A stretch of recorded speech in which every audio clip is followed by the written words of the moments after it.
Dear students of class 7th, this is chapter 1 in your science book Nutrition in Plants, and which is the part of unit 1 food.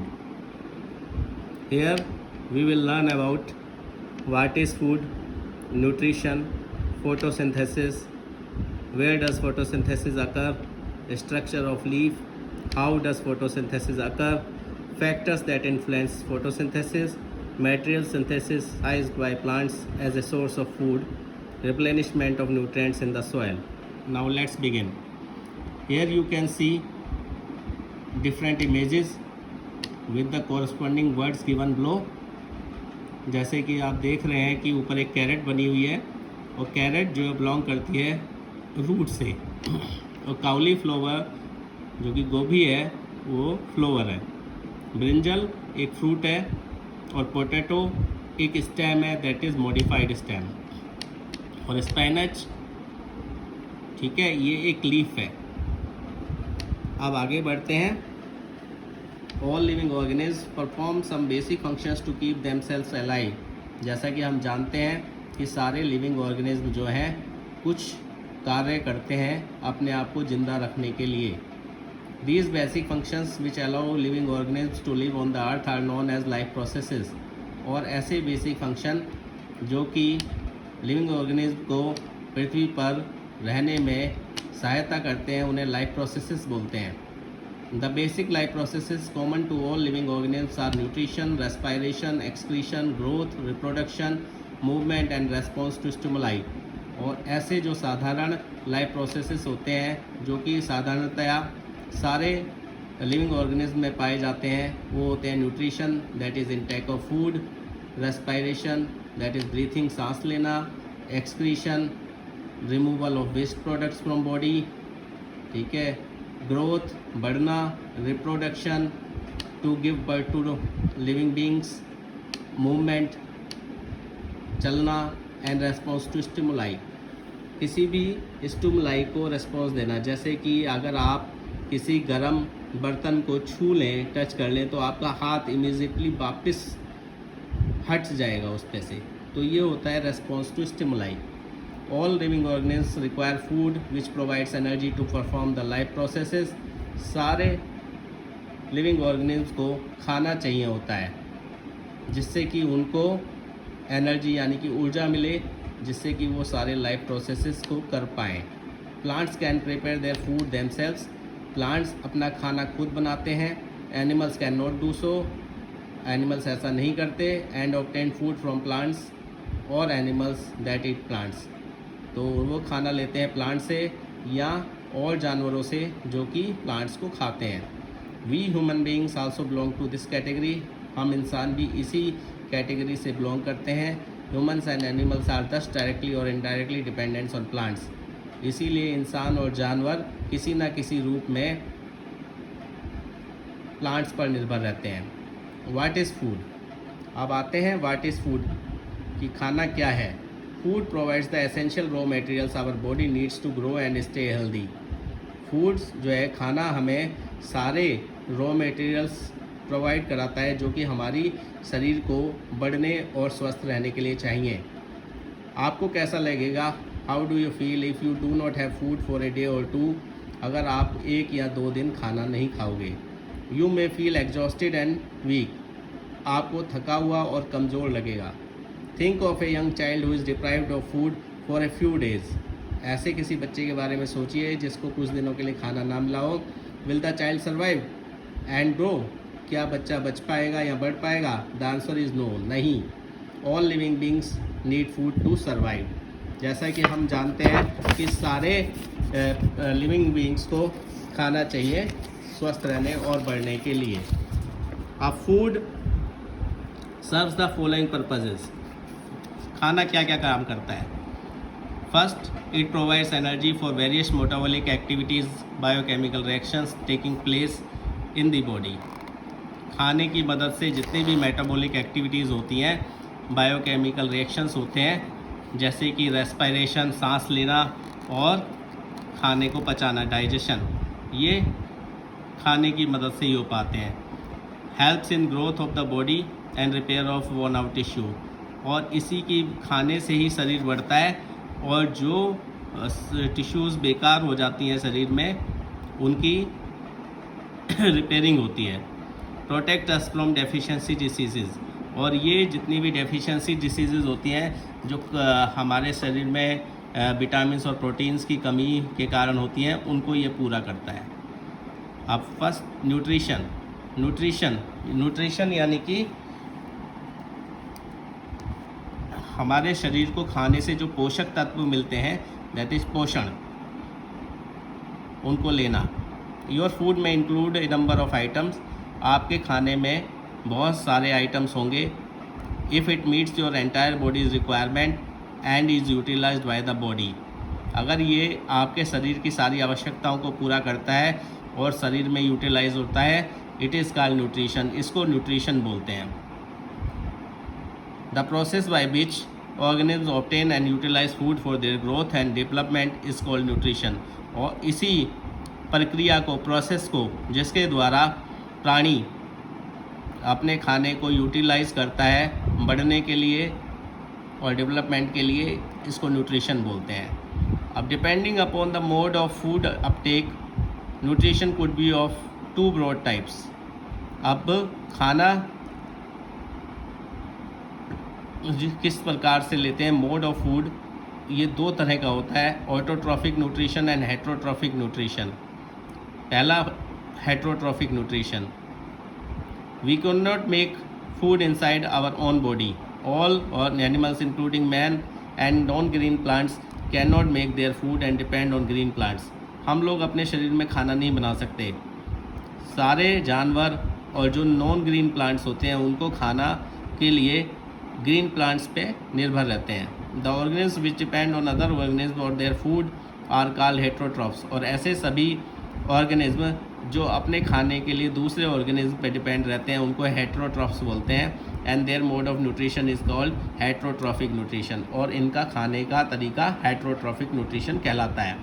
On the basis of their feeding habits, heterotrophs may be classified as, और ऐसे ही खाने की आदतों की वजह से heterotrophs को भी हम वर्गीकृत कर सकते हैं। पहला होता है सेप्टोट्रॉफिक न्यूट्रिशन। सेप्टोट्रॉफिक न्यूट्रिशन क्या होता है? You must have seen a white cottony growth developing on your wet leather shoes और belts, especially when they wet during rainy days. This is a fungal growth. आपने देखा होगा कि यह सफ़ेद सा रुई जैसा कुछ अपने चमड़े के जूतों पर या बेल्ट्स पे उता हुआ, अगर उनको कुछ दिन जो है गीला रखा जाए या रेनी डेज़ में, बारिश के दिनों में, इसको फंगल ग्रोथ बोलते हैं कि फंगस जो है वहाँ पर ग्रो करना शुरू कर देती है। The fungus grow and feed on substances, fungus बढ़ती है और दूसरे सब्सटेंस पे पलती है, which were once again part of the living organism, जो कि लिविंग ऑर्गेनिज्म के पार्ट होते हैं, जैसे सच एज स्टोर्ड फूड, जैसे कि रखा हुआ या खाना, लकड़ी, लेदर चमड़ा, एंड रोटन प्लांट्स, सड़े हुए प्लांट्स के products. Some common examples are bacteria, mushroom, yeast, bread, mould etcetera, और इसके साधारण एग्जांपल हैं bacteria, mushroom, yeast, bread, mould etcetera. ये किसके एग्जांपल हैं? सेप्रोट्रॉफिक न्यूट्रिशन के। Organism that derive their food from dead and rotten organism are called saprotrophs. इसलिए हम कह सकते हैं कि ऐसे ऑर्गेनिज्म जो अपना खाना मरे हुए या सड़े हुए ऑर्गेनिज्म से प्राप्त करते हैं उनको सेप्रोट्रॉफ्स कहते हैं। Saprotrophs help in cleaning the environment by decomposing the dead organism and recycling the nutrients. Saprotrophs क्या मदद करते हैं? ये हमारे वातावरण को साफ शुद्ध करते हैं, ऐसे डेड ऑर्गेनिज्म्स को डिकम्पोज, ख़त्म करने और रिसाइकलिंग करने के न्यूट्रिएंट्स के द्वारा। ठीक है, आप इसको हम कैसे कर देख सकते हैं? Try, take a piece of bread, एक डबल रोटी का टुकड़ा लीजिए, make it moist by sprinkling water, और इसको गीला कर दीजिए पानी डाल के, keep it in a dark damp place, और इसको अंधेरे और मॉइस्चर वाले जगह पर रखिए, और 2-3 दिन बाद देखिए आप को क्या मिलेगा? आपको fluffy patches of white, green और ब्राउन कलर मिलेंगे। आपको इसके ऊपर वाइट, ग्रीन कलर और ब्राउन कलर के पैचेस बने हुए दिखेंगे, दाग से दिखेंगे।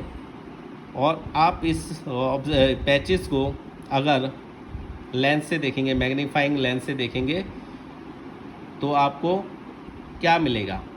आप actually saprophytic organisms called fungus को देख पाएंगे, which have started growing on the decaying bread matter, जो कि सड़ती हुई डबल रोटी पे आपको बढ़ती हुई दिखेगी। अब इसमें हेट्रोट्रॉफिक न्यूट्रिशन में दूसरा होता है पैरासिटिक न्यूट्रिशन। इससे पहले आपने क्या पढ़ा? सैप्रोट्रॉफिक न्यूट्रिशन, जिसमें कि खाना किससे लेते हैं? ऑर्गेनिज्म डेड या डिकम्पोजिंग, डेड और रोटन ऑर्गेनिज्म से लेते हैं, मतलब मरे हुए या सड़े हुए। आप पढ़ते हैं parasitic nutrition. Have you ever been bitten by a head louse or a bad bug? क्या आपको किसी ने काटा है? Have you heard of some children having worms inside their body? आपने सुना होगा कि बच्चों के पेट में कीड़े हैं। These organisms that live on the inside other living organisms to derive their food are called parasites। और ऐसे जानवर या ऐसे प्राणी ऑर्गेनिज्म जो दूसरे प्राणियों के ऊपर निर्भर करते हैं अपने खाने के लिए, उनको पैरासाइट्स बोलते हैं। Such a mode of nutrition is known as parasitic nutrition. और ऐसा mode of nutrition parasitic nutrition कहलाता है।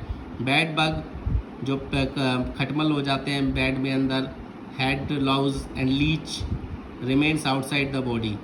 ये लोग जो है शरीर के बाहर रहते हैं, लेकिन कुछ bacteria, some bacteria and worms, कुछ बैक्टीरिया और कीड़े जैसे कि tape worm and round worm live inside the body, ये शरीर के अंदर रहते हैं। डोडर प्लांट, अमरबेल, डोडर प्लांट है, एक तरह का प्लांट होता है डोडर प्लांट, जिसे कि हम अमरबेल भी बोलते हैं। एंड मिस्टर लिटो, ये भी पैरासाइट होते हैं जो कि ग्रीन प्लांट्स पे रहते हैं और बढ़ते हैं।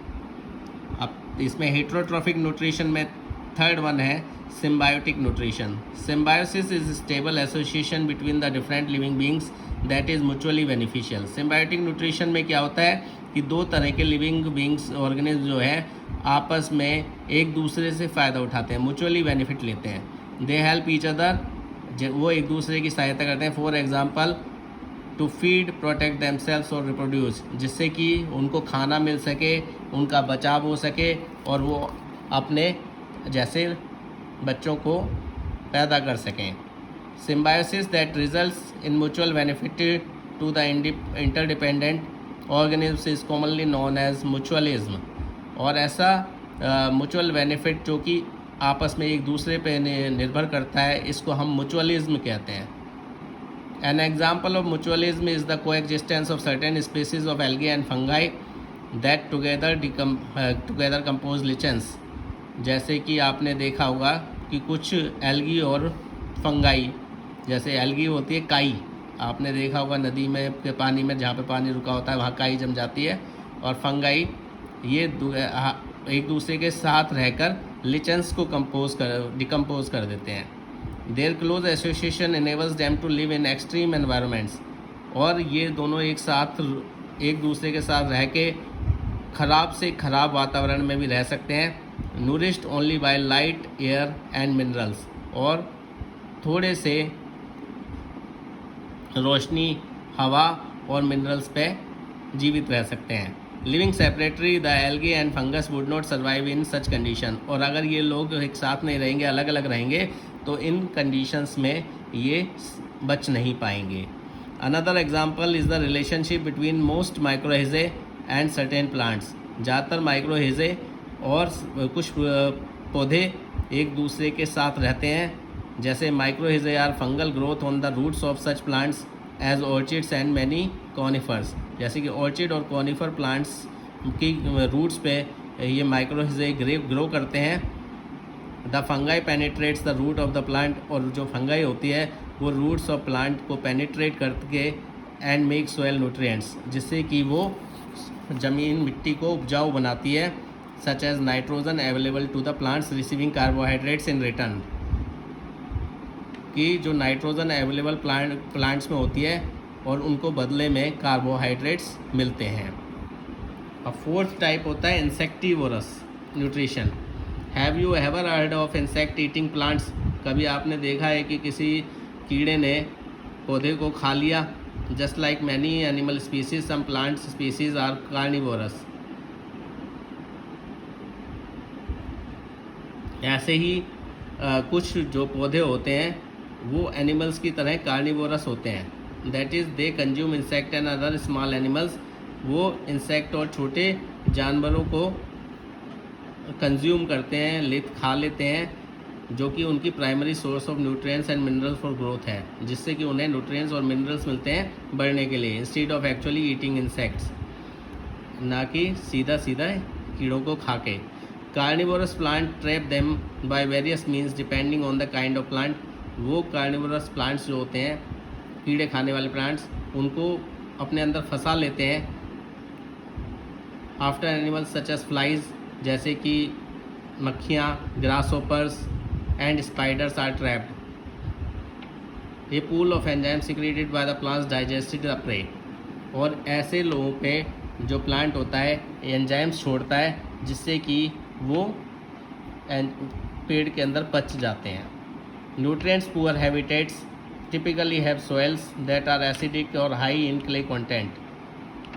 और न्यूट्रिएंट्स जिनमें हैबिटेट्स में न्यूट्रिएंट्स कम होता है या मिट्टी में कम होता है, वो एसिडिक होते हैं और हाई होते हैं क्ले कंटेंट में। Therefore nutrients and minerals are not available in forms that are accessible to plant. इसलिए उनको न्यूट्रिएंट्स और मिनरल्स नहीं मिल पाते हैं जो कि उनको मिलने चाहिए पौधों को। एग्जाम्पल पिचर प्लांट, और जो हमारा ये इंसेक्टिवोरस प्लांट्स हैं, इनके एग्जाम्पल्स हैं pitcher plant, Venus fly trap, sundew plants and bladder what. अब ऑटोट्रॉफिक न्यूट्रिशन, अभी हमने पढ़े हीटरोट्रॉफिक न्यूट्रिशन और उसके हमने 4 टाइप पढ़े। अब सेकंड हमारा आता है न्यूट्रिशन में ऑटोट्रॉफिक न्यूट्रिशन। ऑटो माने होता है सेल्फ, मतलब खुद खाना बनाना। You must have noticed a gardener watering the plants और occasionally providing them with fertilisers. आपने एक माली को देखा होगा कि वो कभी कभी पौधों को पानी देता है और खाद डालता है। Are water and fertilisers food for them? क्या खाना और जो पानी है वो उनके लिए है? नहीं। Is it all that plant need? ये जो है पौधे को चाहिए। Green plant synthesise their food from water and carbon dioxide. हरे पौधे जो होते हैं, प्लांट्स जो होते हैं ग्रीन प्लांट्स, वो अपना खाना पानी और कार्बन डाइऑक्साइड की मदद से बनाते हैं। In the presence of sunlight, धूप की मौजूदगी में। This process is called photosynthesis. इस प्रोसेस को, खाना जो ये बनाते हैं, इसको प्रोसेस को बोलते हैं photosynthesis. The green plants and certain bacteria which can manufacture there own food within themselves are called autotrophs and their mode of nutrition is called autotrophic nutrition। और जो हरे पौधे पानी और कार्बोहाइड्रेट्स की मदद से धूप की मौजूदगी में अपना खाना बनाते हैं, उनको ऑटोट्रॉफ्स बोलते हैं। और इनका जो मोड ऑफ न्यूट्रिशन है वो ऑटोट्रॉफिक न्यूट्रिशन कहलाता है। अब फोटोसिंथेसिस पढ़ते हैं कि फोटोसिंथेसिस क्या होता है। You must have seen animals such as cows, horses, sheep etcetera grazing in the field for food. आप लोगों ने देखा होगा कि बहुत से जानवर जैसे गायें, घोड़े और भेड़ें अपने खाने के लिए मैदानों में हरे पौधों को चर रही होती हैं।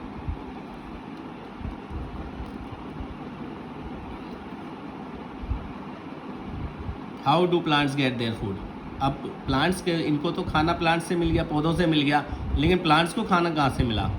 You have already studied that autotrophs. आपने पढ़ा है कि ऑटोट्रॉफ्स जैसे green plants can synthesise their own food, कि वो अपना खाना खुद बना सकते हैं। Green plants utilise energy from sunlight to prepare food. वो उनको एनर्जी खाना बनाने के लिए कहाँ से मिलती है? सनलाइट से। The food that humans and animals eat consist of plant products और products of animals that eat plants. जो हम लोग, इंसान लोग खाना खाते हैं, वो या तो पेड़ पौधों से लेते हैं या उन जानवरों से लेते हैं जो कि हरे पौधों को खाते हैं। The process by which green plants manufacture food from carbon dioxide and water in the presence of sunlight is called photosynthesis. और ऐसी प्रक्रिया या ऐसा प्रोसेस जिसके द्वारा ग्रीन प्लांट्स हरे पौधे अपना खाना बनाते हैं कार्बन डाइऑक्साइड और पानी से सूर्य की रोशनी की मौजूदगी में, इस प्रोसेस को या इस प्रक्रिया को हम फोटोसिंथेसिस बोलते हैं। Photo means light, synthesise mean to combine. ठीक है। Where does photosynthesis occur? It occurs on the cells of green leaves and other green parts of the plants that can expose to light. These cells possess tiny structures called chloroplast. These structures remain pocket with chlorophyll, a green pigment. Plants require energy for photosynthesis. अब कहाँ पर होता है ये photosynthesis? ये होता है जो हरी पत्तियाँ होती हैं उनकी सेल्स में, या जो पौधे के और हरे हिस्से हैं जो कि सूर्य की रोशनी की में जिनको मिलती है, और इनके अंदर टेनी स्ट्रक्चर्स होते हैं जिनको क्लोरोप्लास्ट बोलते हैं, और ये हमेशा पॉकेट पैक्ड रहते हैं क्लोरोफिल से, जो कि एक हरा पिगमेंट होता है। और क्लोरोफिल बहुत ज़रूरी है फोटोसिंथेसिस के लिए। Plants require energy for photosynthesis. Plants को ऊर्जा चाहिए होती है फोटोसिंथेसिस के लिए। अब ये हम जानते हैं ज़्यादा। जो first scientific evidence of photosynthesis was found in the late 18th century by chemist Joseph Priestley and John Ingenhousz. तो इसके बारे में 18th सेंचुरी में पता लगाया था chemist Joseph Priestley and John Ingenhousz ने। अब स्ट्रक्चर ऑफ लीफ, अब देखते हैं पत्ती कैसी होती है। लीफ, ये आप स्ट्रक्चर देख रहे हैं यहाँ पर पत्ती का, हरी पत्ती जिसमें जहाँ से ये जुड़ी हुई होती है टहनी से, स्टेम से, इसको स्टॉक बोलते हैं। और जो इसकी बाहरी हिस्सा होता है उसे लीफ का ब्लेड बोलते हैं। अंदर जो आप देखोगे कि पतली पतली डिज़ाइन सी जा रही होती हैं वो साइड वीन होती हैं, और एक जो बड़ी सी लाइन जा रही होती है बीच में से उसको मेन वीन बोलते हैं। The flat part of the leaf is known as leaf blade. जो फ्लैट पार्ट होता है पत्ती का उसको लीफ ब्लेड बोलते हैं। The vein running through the centre of the leaf is called main vein. और जो मेन वीन बिल्कुल सेंटर में से जारी होती है उसको मेन वीन बोलते हैं। There are several side veins attach to the main vein on either side. और उसके साथ ही बहुत सारी साइड वीन्स अटैच होती हैं मेन वीन से दोनों तरफ। The main function of these veins is to transport water and material minerals from the stems to the leaf. और इन वीन्स का मेन काम होता है कि पानी और मिनरल्स की सप्लाई करना स्टेम से लीफ को। The main veins has two passages. Main veins के दो पैसेज होते हैं। One is for carrying water and mineral to the cell of the leaf and the other one transport prepared food to other parts of the plants. जिसमें से पहला जो है पानी और मिनरल्स जो है सेल्स ऑफ द लीफ तक ले जाता है, और दूसरे जो है वो बना हुआ खाना पेड़ के दूसरे हिस्सों तक पहुंचाती है। The working of stomata. Each stoma has two guard cells. Stoma में दो गार्ड सेल्स होते हैं। गार्ड सेल्स आर राउंड होते हैं, गोल गोल होते हैं। Stoma and control the size of opening. ये जो है उसकी ओपनिंग को कंट्रोल करते हैं। Water moves in and out of the guard cell. पानी जो है गार्ड सेल से अंदर और बाहर जाता है। When guard cell absorbs water they swells. और जब उनको पानी मिलता है वो जो है स्वेल कर जाती हैं। एंड द स्टोमेटा ओपन्स, और स्टोमेटा खुल जाता है। When guard cells loose water, जब गार्ड सेल्स में से पानी निकल जाता है, दे रिलैक्स, वो सिकुड़ जाती हैं और स्टोमेटा क्लोज हो जाता है। Gases such as oxygen, carbon dioxide and water vapour enter and exit a leaf through stomata. अब गैसेज जो होती हैं ऑक्सीजन, कार्बन डाइऑक्साइड और पानी, वाटर वेपर होते हैं, वाष्प जिसे बोलते हैं, वो एंटर और एग्जिट करती हैं पत्ती में किसके थ्रू? स्टोमेटा के through. These gases move in and out of leaf. और ये गैसेज जो है अंदर और बाहर जाती हैं लीफ से। Light, water and carbon dioxide all affect the opening and closing of stomata. रोशनी, पानी और कार्बन डाइऑक्साइड सभी लोग की जिम्मेवार होते हैं क्लोजिंग ऑफ स्टोमेटा के लिए। During the day the stomata in a leaf are open, और दिन के समय जो स्टोमेटा होता है पत्ती में वो खुला रहता है, और at night stomata usually are closed and less gas escapes from the leaf, और रात के समय स्टोमेटा जनरली क्लोज होता है और कम से कम गैस जो है वो लीफ में से बाहर निकल पाती है। ये इधर आपको स्टोमेटा का डायग्राम दिख रहा है जिसमें आप इसको खुलते हुए भी देख रहे हैं ओपन, और क्लोज बंद होते हुए भी देख पा रहे हैं। हाउ डज फोटोसिंथेसिस ओकर, अब फोटोसिंथेसिस कैसे होता है? In this process plants use carbon dioxide and water as raw materials to build energy containing chemical compounds. Glucose is one such compound. Such compounds are needed by all living beings for energy production. अब देख रहे हैं कि आप इस प्रक्रिया में plants को कार्बन डाइऑक्साइड और पानी as a raw material use करते हैं जिससे कि ऊर्जा बनाते हैं वो, जिसके अंदर केमिकल कंपाउंड्स होते हैं, और ग्लूकोज एक ऐसा ही कंपाउंड होता है। सच कंपाउंड्स आर नीडेड, ऐसे कंपाउंड्स की ज़रूरत होती है सभी लिविंग ऑर्गेनिज्म को, सभी लिविंग बींग्स को फॉर एनर्जी प्रोडक्शन, ऊर्जा के लिए। Green plants constantly absorb carbon dioxide from the environment, return enough oxygen into it, और ग्रीन प्लांट्स होते हैं जो कार्बन डाइऑक्साइड एटमॉस्फेयर से लेके वापस ऑक्सीजन देते हैं। Is it not worth appreciating that we do not have to buy oxygen fill cylinders for our survival, इसके लिए क्या उनको अप्रिशिएट नहीं करना चाहिए क्योंकि हमें ऑक्सीजन फिल सिलेंडर अपने बचाव के लिए नहीं चाहिए होते, क्योंकि ग्रीन प्लांट्स जो हैं ऑक्सीजन हमारे लिए छोड़ते हैं, इसीलिए प्लांट्स बहुत ज़रूरी हैं। Oxygen is naturally added to the environment by the plants, और ऑक्सीजन जो है वातावरण में छोड़ दी जाती है, ऐड कर दी जाती है प्लांट्स के द्वारा। They are sometimes called the green lungs as they help in keeping the environment clean by maintaining low level of carbon dioxide, इसीलिए कई बार हम उनको हरे फेफड़े बोलते हैं जो कि एनवायरनमेंट वातावरण को साफ रखते हैं और कार्बन डाइऑक्साइड के लेवल को लो रखते हैं। The following equation summarises the raw materials and product of photosynthesis processes, और इस इक्वेशन के द्वारा हम इस प्रक्रिया को जान सकते हैं। जैसे 6 molecules of carbon dioxide CO2 plus 12 molecules of water that is H2O मिल के क्या बनाते हैं? इन प्रेजेंस ऑफ सनलाइट क्या बनाते हैं? With the help of chlorophyll C6H12O6। C6H12O6 क्या है? ग्लूकोज तो आप सब जानते हैं, पीते भी हैं ग्लूकोज, और ये हमारे शरीर में ऊर्जा देने के लिए ज़रूरी होता है। और छोड़ते क्या हैं?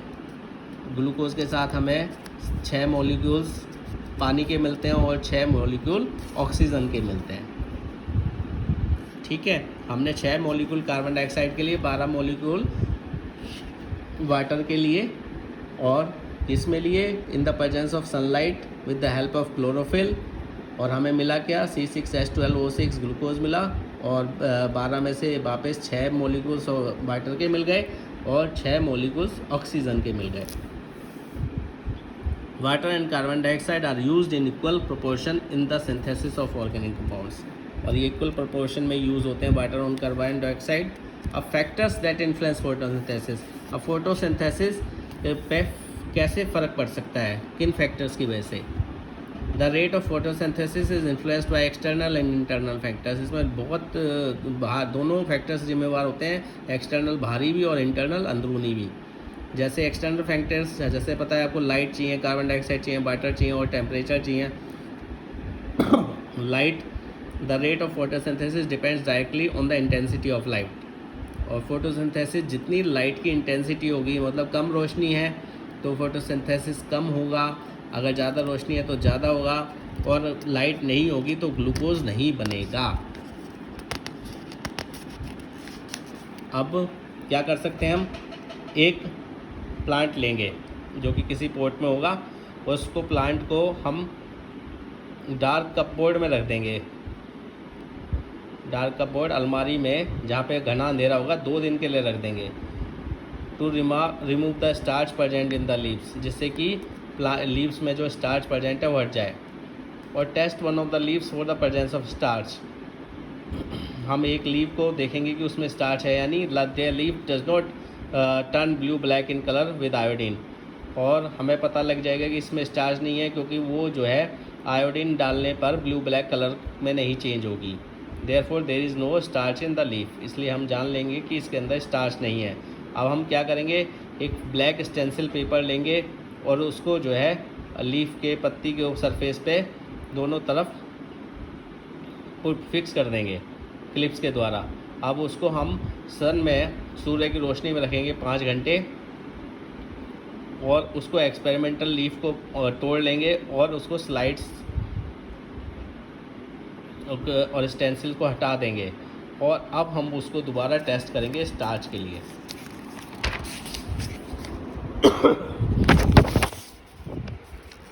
आपको क्या ऑब्जर्व करोगे, आप क्या देखोगे आप?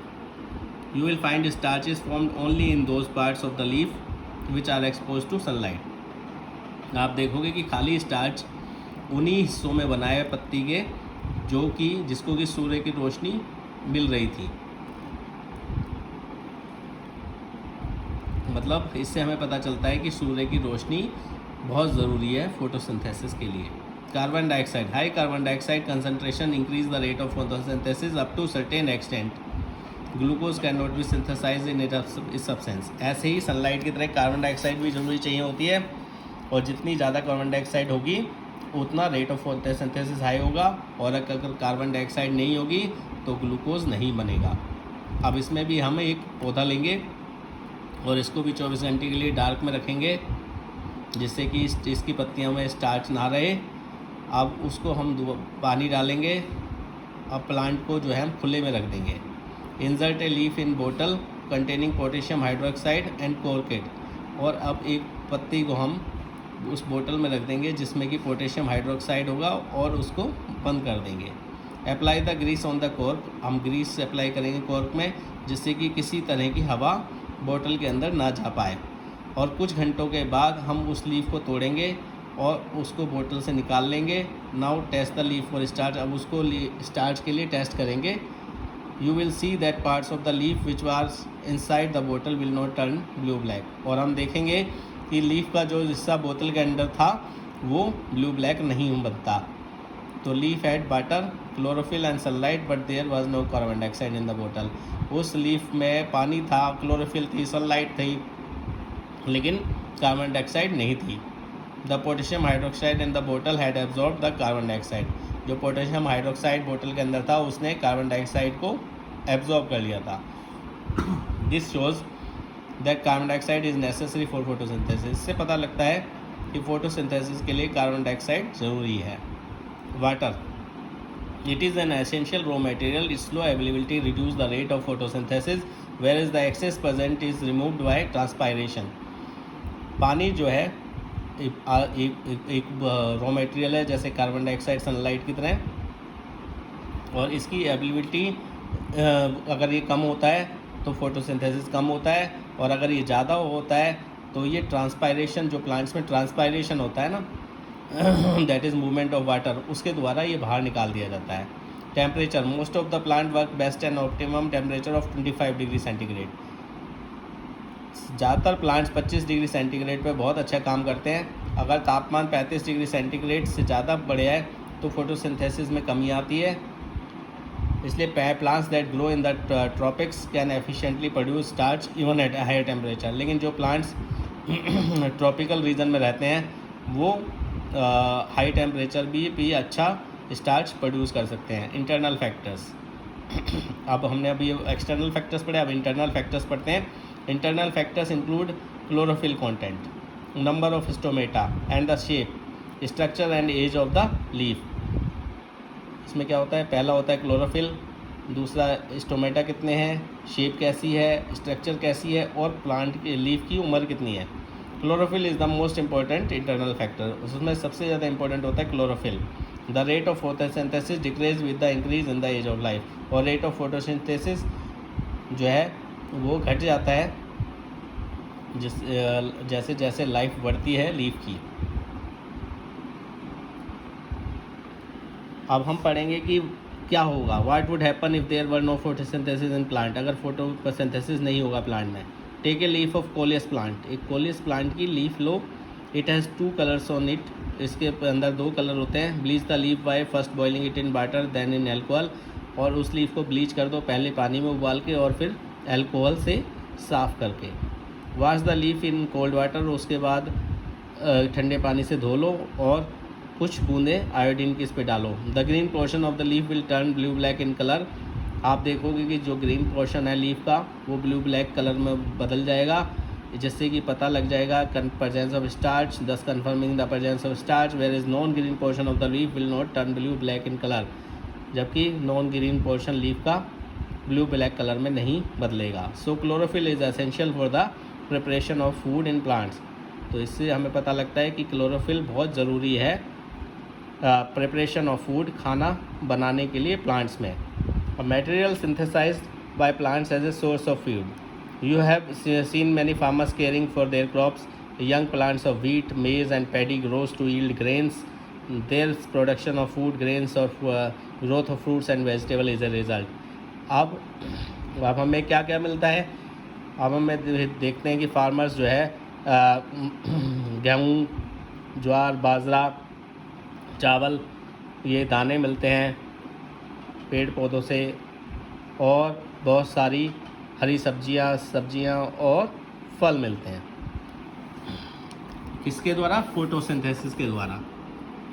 Product of photosynthesis are important for nourishment and survival of all life forms of the earth, और ये फोटोसिंथेसिस के प्रोडक्ट हमारे पोषण के लिए और पृथ्वी पर जितनी भी तरह की लाइफ फॉर्म्स हैं उनके लिए ज़रूरी होते हैं। Glucose formed during photosynthesis is converted into starch and a number of other useful forms by undergoing chemical changes or combining with other molecules. और फोटोसिंथेसिस से जो ग्लूकोज बनता है वो स्टार्च में बदल जाता है और बहुत सारी उपयोगी चीज़ों में बदल जाता है, जो कि केमिकल चेंजेस और एक दूसरे से कंबाइन करके बनती है मॉलिक्यूल्स के। Replenishment of nutrients in this soil. Now you learn that plants absorb mineral nutrients from the soil, so repeated growth of crops in the same soil year after year results in the depletion of the various nutrients in the soil. As a result, soil loses its fertility and require replacement. आपने देखा होगा कि बहुत सारे पौधे बार बार एक ही मिट्टी में उगाने से मिट्टी की जो उपजाऊ क्षमता कम होती जाती है, तो उसको कैसे कर सकते हैं, उसको हम कैसे ठीक करेंगे? This can be done by, उसको कहा जा सकता है keeping land fallow, keeping the field free for a season to make up for the lost nutrients for a season is called field fallow. मतलब एक सीज़न हम उसमें कुछ भी ना उगाएं तो उस को बोलेंगे हम field fallow. During this period the soil regenerates its lost nutrients by the action of microorganism present in the soil, this makes the soil ready for the next crop rotation. और इस सीज़न में मिट्टी अपनी सारी उपजाऊ क्षमता पा लेगी, क्योंकि जो माइक्रो ऑर्गेनिज्म मिट्टी के अंदर प्रेजेंट होते हैं, और सॉइल अगले सीज़न के लिए क्रॉप रोटेशन के लिए तैयार हो जाएगी। Crop rotation, the process of in which different types of crops are grown alternatively in the same field और soil is called crop rotation.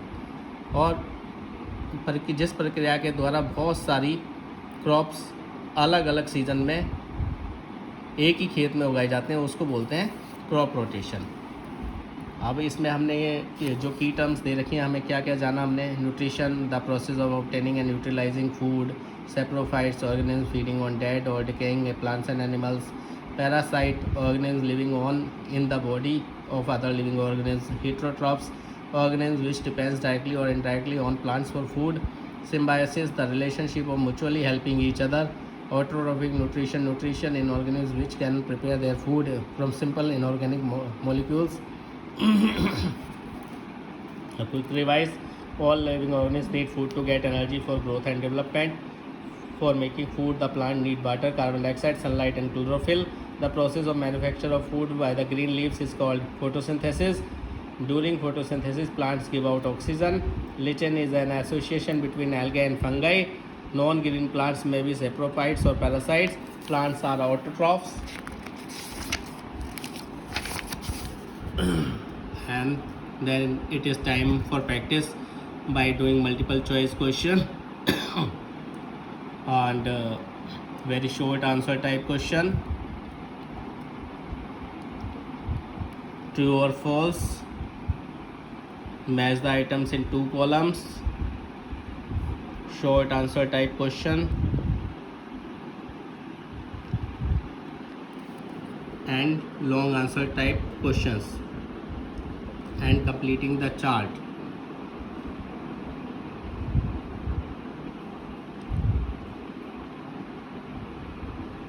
This you have to go through in your book and try to solve them in rough copy, and the final answers will be provided to you soon. Okay, thank you.